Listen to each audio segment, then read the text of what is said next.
Hi you guys, welcome back to my channel. Welcome. I hope you guys are doing well. For those of you who have no idea who I am, that's totally fine. My name is Steffi and welcome to my channel. For those of you who have been following me since day one, for those of you who have checked in on me while I haven't been making content here on YouTube, and just have been giving me so much love, I know that I always tell you guys that it's love right back at you, but I really mean it. I love the community that we're building here on YouTube and off of YouTube, and I'm just so excited to, add more people and just create this big family of just love and positivity, and I'm just here for it, and I'm so excited. So much has happened throughout the span of I think it's like, let me check actually how long it's been since I haven't made a YouTube video. I just want to see.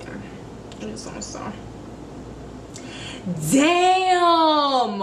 It has been 3 entire years. It has been 3 entire years since I have made a video for you guys. I know that I've done a lot of like vlog stuff and everything, and a lot has changed. Life has changed. So much has changed. And I'm just so excited to share it with you guys. So today's video is more of a talking video. We are going to talk about how to mother yourself and what that looks like. To be honest, it's something that I'm very passionate about. It's something that I've really just incorporated it into my life. It's something that really just changed my life and changed my perspective and then changed my reality. So when it comes to the word mother, I have always felt like there was a void.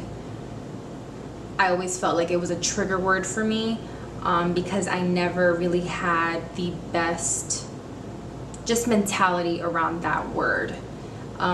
It runs so deep in a way that it has to do with my childhood, my upbringing, and my present life. So I'm an only child, and my mother was extremely overprotective in a way that I wasn't allowed to touch things because I might catch something. I wasn't allowed to play with other children because their mentality could rub off on me.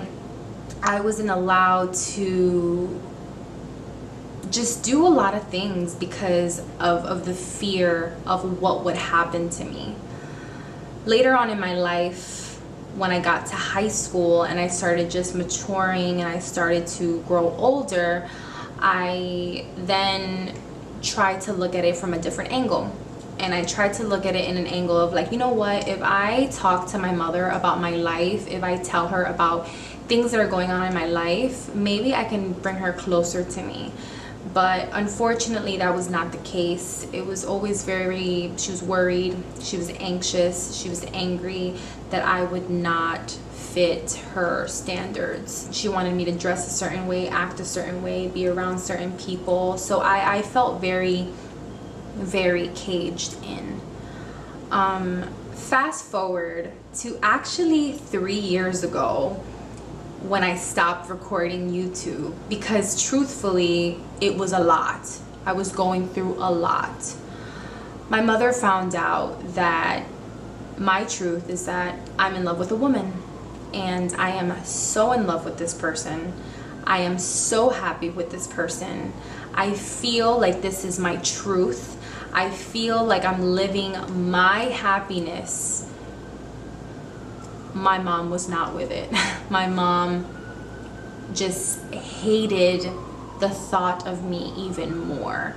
She then really distanced herself even more. She really just got very angry at me in a way that she became disappointed, and that little bond that we had was just broken. And that hurt me a lot, because I felt like if my mother is not gonna accept me, if my own maker is not going to accept me, then who is going to accept me? So I really went to a dark place. I really went to a dark place where my anxiety started rising, my depression started rising, suicidal thoughts came in, because at the end of the day, I had this mentality of just like, if my parent is not going to be in my life, then what is my life if my parent is not involved in it? You know, I became to really grow a lot of envy of my friends that had parents that would just love on them so much, that would just be proud of their every move. And I became jealous, because it's just like, why can't I have that? Why? Like, it makes me feel like I'm not enough. With my mother being more and more just cold towards me, it followed with her side of the family just turning their backs on me and just not wanting to be a part of my life anymore, because at the end of the day, their sister, their aunt is important, and you know, they wanted to respect my mom, and that's, you know, to each their own. But that hurt me as well. I really came to a place where I just felt lonely. Like, I felt lonely. And the hardest times for me were holidays. The hardest times were, it's just, it gets emotions. I always make a joke when I'm about to cry. It's just my makeup looks really pretty. The worst days for me were holidays. Christmas, Thanksgiving, my birthday. Because at the end of the day, the first thing that comes to mind is family. And it's something that I didn't feel like I had. So it was really difficult for me, especially because I had such a toxic relationship with my mother for years, and now this, it kind of just like, it was like the last straw. It was depression after depression, anxiety after anxiety, panic attacks after panic attacks, and it was just something that over and over and over I would just say that I'm not cared for, I'm not enough. And the crazy thing is that now that I look back at it, the reason that I felt so sad and so depressed is because I said what I was. I said to myself that I wasn't enough. I said to myself that I'm lonely. So these negative affirmations is what created my reality and is what created my perception of the world. If you say you're miserable, you will be miserable. If you say you're lonely, you will be lonely, and you will only attract loneliness in your life. It was very dark, and I remember one time it was me and two friends. We went to a spiritual shop on the Lower East Side here in New York City. It's called Namaste Bookshop. It is a beautiful shop. If you are in New York, and I'm pretty sure it's open right now, check it out. It's just such a pretty shop. There's definitely so much inspiration inside. And so we went. My friend was getting tarot cards.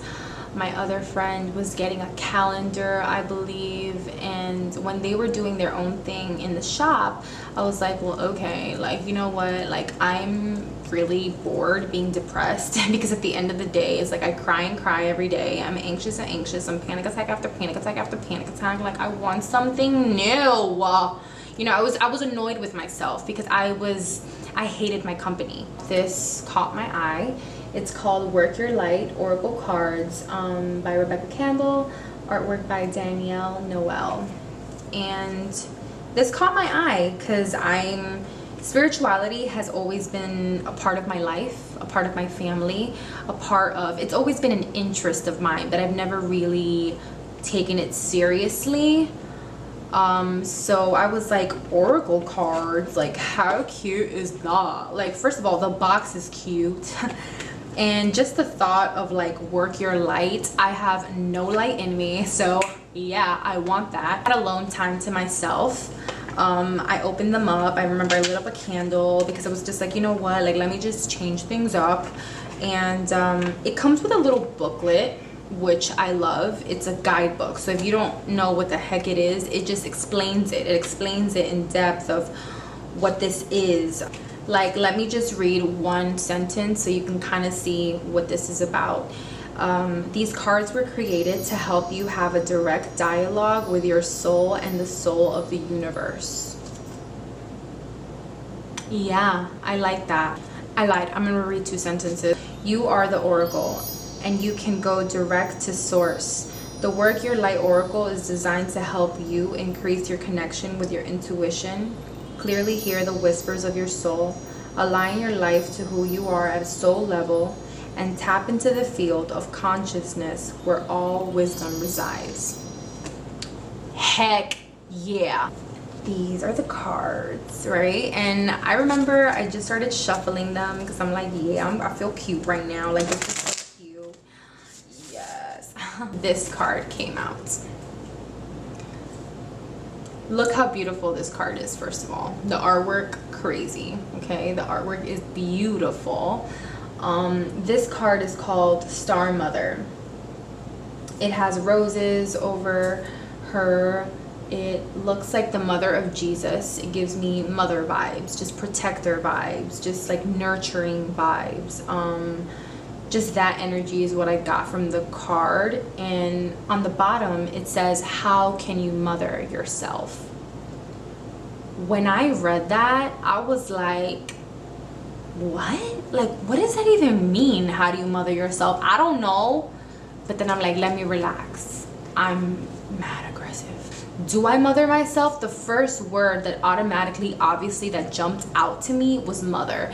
And automatically I just start crying. Automatically it's a trigger word. Automatically I just become upset. And with it, I just get lost. I get lost in the sauce of like, I'm just sad, oh my God. But then I'm like, wait, I was asked a question. Like, come back. How can you mother yourself? I don't mother myself. I don't mother myself because I'm over here upset and filled with resentment towards my mother because my mother doesn't accept me as I am. So I'm mad at that. But if you ask me, how do you mother yourself? It's non-existent. I don't mother myself. It's so deep. By the way, sorry if I look so bright. It's because the sun is right here, and the sun has just also become something that has been so good for me. If you haven't sun gazed, look up what it is, because all of this energy that I am receiving right now, I love it. At that moment when I asked myself that question, I also feel like I opened the door to something deeper. I felt like I reconnected with my childhood trauma. I reconnected with the resentment and the anger that I felt towards my mother. It was just a lot.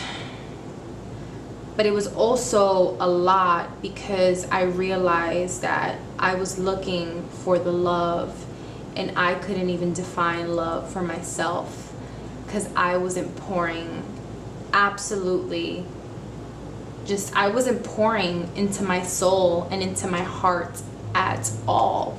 So I was like, well, no. I was like, I don't mother myself. And after thinking that I could possibly just pour love into my heart and into my life to make my life better, that would be really great. I, at the end of the day, just wanted my mother to look out for me. But I never knew how to look out for myself. I wanted my mother to encourage me, but I never encouraged myself. I wanted my mother to tell me I'm beautiful, but I never told myself that I was beautiful. I then came to realize why my life was so negative. It was because I was so negative. So after that, I made it a priority that the love that I want from another human in general, I need to first give it to myself. So that means inner beauty is important. Just how the outside is important, because there's nothing wrong with loving your outer beauty. There's nothing wrong with wanting to look great, presentable, hydrated, beautiful. There's nothing wrong with that. That's called loving yourself and loving who you are, which is also very important if you're mothering yourself. But inner beauty is just as important, and even honestly, it's more important than outer beauty. It's more important to listen to your feelings and to understand how you feel about certain people, the people that you're with, certain situations. How are you feeling? Are your feelings addressed? Are you ignoring them? Are you sliding them under the rug? Or are you understanding your worth and your value, and understanding that you are worth more than any toxic relationship or situation that you are in that you should get out of, because it's not doing you well and it's not doing your mental well. I'm not gonna lie to you, sometimes I do get those moments where I get sad and when I just get annoyed, but then I remember that I am here, I am blessed, I have my health, and everything is going to be all right. And I just have to keep moving, and I have to keep doing the work, because if I don't do the work, no one's gonna do it for me. No one's gonna do it for me. My mother can't do my work, my father can't do my work. Even if we had a, you know, perfect relationship, they can't do my work, because it's me, it's my hands, and it's what I do with them. So it's up to me to ground myself, it's up to me to love myself, and it's up to me to inspire myself. So remember, inner beauty, respect the growth. A plant does not grow overnight, that's just like you. And create a safe space. I like to go to nature. I like to sit in my hammock, in my couch. I like to journal. I like to see transitions happening before my eyes. So I like to paint my nails. Whatever it is to create a safe space, okay? Make sure that you do it. I really hope that you enjoyed this video. I really do hope that it sparks something inside of you, and I hope you know how great you are and capable and enough you are. If you have any questions, comments, concerns, comment down below. You know that I love talking to you guys. Like this video if you do, subscribe for more videos, and I'm just excited to reconnect with you guys. Stay blessed, stay healthy, drink your water, and go outside in nature, because Mama Earth loves you. I love you guys. Bye.